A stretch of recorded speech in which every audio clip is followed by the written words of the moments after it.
Bapak bertanya dulu kepada kalian. Minggu lalu Bapak sampaikan tentang kiamat. Apa itu kiamat? Oke, ada lagi? Berakhirnya peristiwa kehidupan di atas dunia. Oke, baik. Kiamat terbagi menjadi Dua. 2, 3. Dua. Pertama, Sugra. kedua. Kubra. Sugro adalah Kiamat kecil.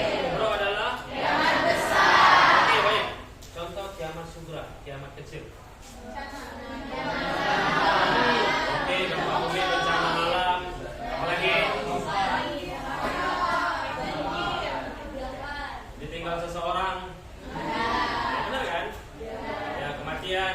Kiamat kecil. Kiamat kubro adalah kiamat besar. Ada yang pernah mengalami? Silakan mengalami.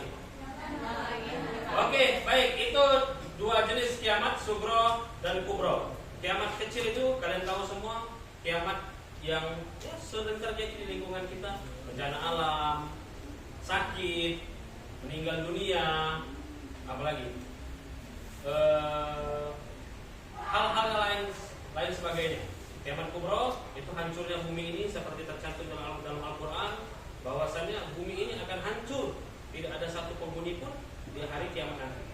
Dan di hari kiamat juga setelah itu bakal terjadi hari di mana orang-orang yang sudah mati akan dihidupkan kembali, dibangkitkan kembali. Untuk gunanya untuk apa? Untuk mempertanggungjawabkan segala apa yang pernah diperbuat di dunia. Oke, baik. Hari ini Bapak akan membahas ciri-ciri datangnya kiamat. Ya. Kita semua tahu kiamat itu adalah sebuah peristiwa akhirnya dari dunia ini. Namun ciri-ciri itu bisa kita kenali.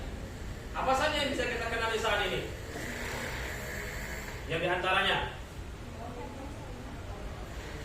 maraknya maksiat di muka bumi. Kedua, apalagi? Banyaknya orang-orang yang lupa kalau mereka itu punya kitab suci namun tidak pernah dibaca. Nanti kalau menjelang hari kiamat, Al-Quran itu hanya sejenis semacam buku biasa, kemudian tulisannya tidak ada lagi. Ya. Adapun itu sedikit ciri-ciri dari kiamat. Adapun pertanda datangnya kiamat yang kalian sebutkan tadi, ditiupnya sangkakala oleh malaikat Israfil atau Israel. Ya. Jadi salah satu tugas malaikat Israfil itu adalah memberikan tanda, meniupkan sangkakala untuk menandakan kalau dunia ini telah hancur rata semua. Ya. Ada yang siap dengan datangnya hari kiamat? Belum. Kata Nabi, pernah bertanya seorang sahabat Nabi, "Ya Rasulullah, kapankah kiamat itu?" Rasulullah hanya menjawab, Rasul dan Allah saja yang tahu. Kemudian Rasulullah memberikan clue, ya, mengasihkan kisi-kisi, tanda. Apa itu? Di hari Jumat. Di hari Jumat. Apakah pertanda? Ya, tidak tahu ya. Mudah-mudahan tidak ketemu hari kiamat. Ada yang lain? Ya. Iya, karena seburuk-buruk manusia adalah orang-orang yang bertemu hari kiamat. Oke, baik. Dari sekian banyak ciri-ciri kiamat yang bakal terjadi, yang kita sering temui di kehidupan kita sehari-hari, kiamat kecil, ya. Kiamat kecil,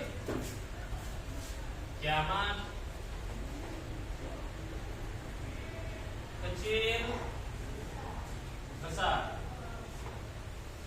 kubro, sugra. Oke, kiamat kecil ini tujuannya untuk apa? Dia tahu tujuan kiamat kecil apa? Oke, agar bisa mengingat Allah. Apalagi?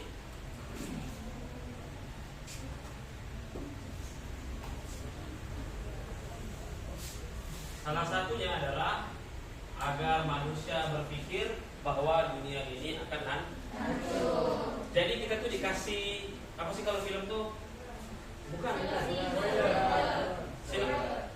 Di spoiler dulu. Kiamat besar tuh di spoiler dulu melalui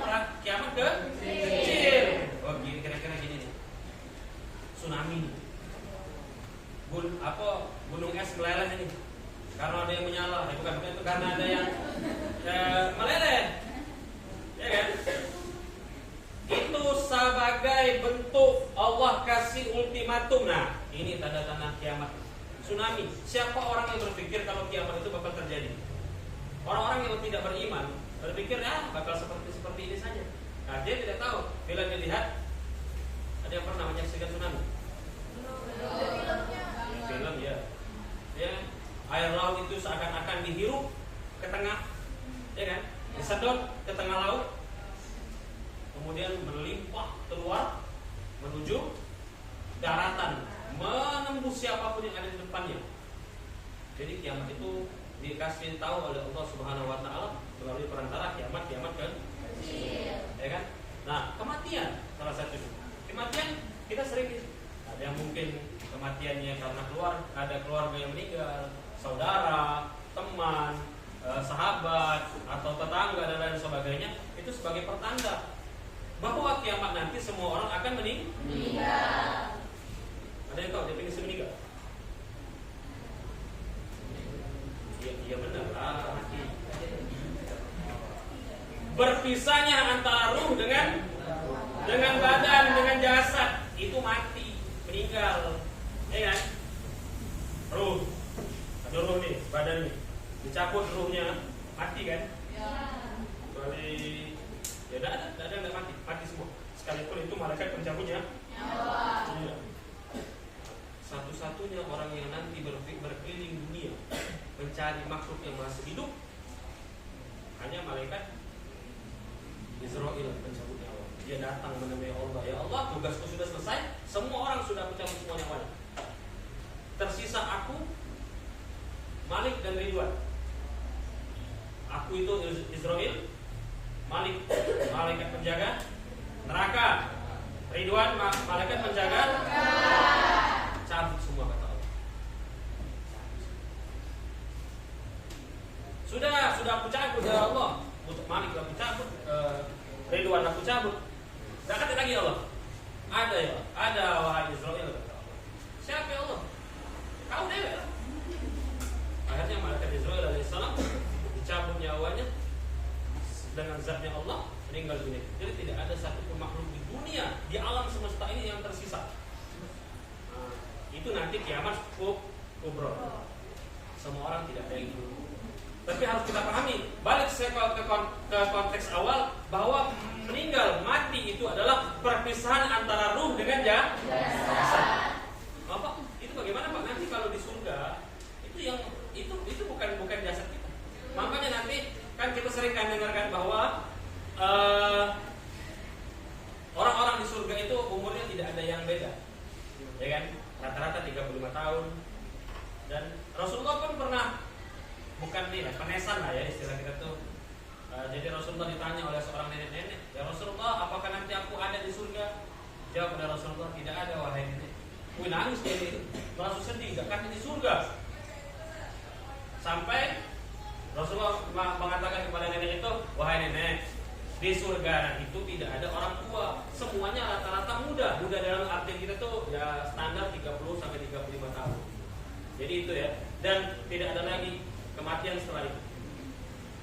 Kita tuh ibaratkan di dunia ini hanya singgah. Kita nak ke Lampung nih, ya, nak ke Lampung, ya di Mesuji dia. Kita transit dulu nih di rest area. Nah ini nih dunia. I'lamu annamal hayatud dunya la'ibun lahu. Kita ini lagi transit dunia. Di dunia ini tempat bermain sunda gurau belaka, ya kan? Yang anak ucap-ucap, yang membuat musuh banyak di dunia. Nah, hidup kekal kita itu di akhirat kita surga atau neraka? Mudah-mudahan semua kita masuk surga. Amin. Tidak ada yang masuk neraka. Tidak ada yang masuk surga tapi transit dulu.